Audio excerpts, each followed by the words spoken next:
采用课程里的方法治疗后，咳嗽减轻了，白天基本不咳，晚上偶尔咳嗽，是已经治愈了吗？白天不咳，晚上偶尔咳，说明体内的寒气还没有完全排干净。这个时候千万不要中断治疗，除恶务尽，一定要继续巩固治疗。这样的话，以后复发的几率就会很小，而且身体素质也会越来越好。孩子咳嗽的时候总是有痰，有什么化痰的特效药吗？为什么课程里没有说痰的事儿呢？咳痰这个问题在中医里面很复杂，很多原因都可以导致痰液的发生。痰只是疾病发展过程中的一种表现，而不是病因。西医反而有很多关于痰的治疗方法，大部分药的目的都是为了分解痰液，促进痰液的排出。中医是讲究针对病因的治疗，病因治好了，痰自然就没有了。对于孩子来讲，最常见的就是风寒感冒和积食这两种病因，所以我的课程里面是没有专门针对痰的治疗方法。想要化痰，还是得先从病因抓起。咳嗽后经常泡脚有什么副作用吗？怎么预防副作用呢？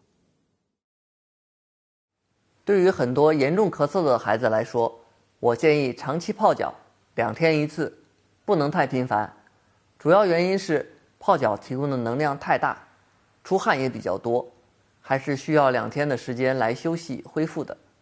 否则有个别热性体质的孩子可能会受不了，会感觉口干、舌燥、眼睛红，想喝水很难受，严重的还会流鼻血。不过出现这些症状不用害怕，暂停泡脚，同时服用麦味地黄丸，过几天就会缓解了。切记不要随便吃任何抗生素，等这些症状消失了，就可以继续泡脚了。严老师，为啥你推荐的药很多都买不到呢？在哪儿可以买到呢？会不会买到假药啊？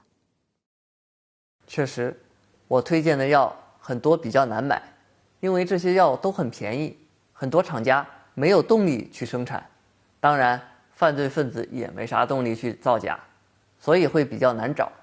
但作为医生，也是2个孩子的父亲，我非常理解家长的难处和经济压力，希望能帮助广大家长用简单便宜的方法，就能在家处理和预防一些儿童常见病。好在现在互联网很发达，天猫、京东这些大平台上都有相当多的认证药店，还有专门的新型互联网药店。国家对药店认证的监督力度相当严格，对假药的处罚力度也非常严厉。所以如果大家善用网络资源，从正规的机构买到假药的可能性还是很小的。